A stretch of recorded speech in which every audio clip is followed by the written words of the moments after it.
પરેશભાઈ, પાક વીમાની જે યોજના હતી એ યોજના સરકારે જે 19-20માં બંધ કરી, તમને લાગે છે કે પાક વીમાની યોજના ઘણા બધા બીજા રાજ્યોમાં ચાલુ છે જ્યાં ભાજપ શાસિત રાજ્ય પણ હોય, એ યોજના ફરીથી હવે લાગુ કરી દેવી જોઈએ સરકારને? ખેડૂતે રોજના આવું ઘર્ષણમાં ન ઉતરવું હોય તો કાયમી એક સોલ્યુશન નીકળે ભાઈ.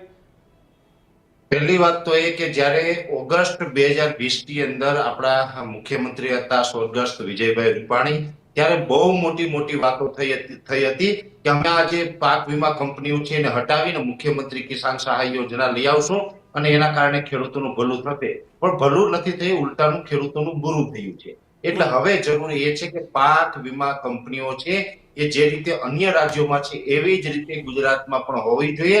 અને હોવી જોઈએ એટલું નહીં, પણ એની રીતે એક પારદર્શક રીતે વહીવટ થવો જોઈએ.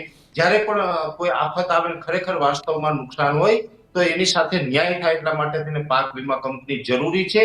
પાક વીમા કંપની હશે તો ખેડૂતોને અત્યારે જ્યાં 2025ના વર્ષની અંદર જ્યાં માવઠાને કારણે નુકસાન થયું, આજે જો પાક વીમા કંપની હોત ને તો ખેડૂતોને કંઈક વધુ સારું મળી શક્યું હોત.